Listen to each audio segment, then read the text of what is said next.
সফলতার গল্পে আয়ানকে নিয়ে আজ আমরা দু একটি কথা বলবো। আয়ান, তার বয়স এখন 2.5 বছর। আয়ান যখন সুরক্ষা হেলথ কেয়ারে এসেছিল তখন সে কিছুটা বসতে পারত, তবে সাপোর্ট ছাড়া সে বসতে পারত না। এখন সে হাঁটে।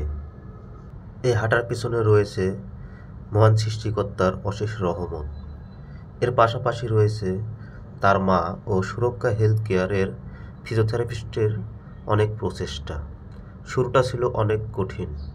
শুরুতে যখন বাচ্চাটিকে সিটিং ব্যালেন্স থেকে যখন দাঁড়া করানো হতো তখন শুধুই সে বসে পড়ত। একটা সময় গিয়ে সে দাঁড়ানো শিখে যায়। দাঁড়ানোর পরে যখন দাঁড়ানো থেকে যখন সে হাঁটা শিখবে সেটাও ছিল অনেক কঠিন। হাঁটতে গেলে সে বসে পড়ত, অনেক কান্না করত, কিন্তু অনেক প্রচেষ্টার ফলে এখন সে হাঁটতে পারে।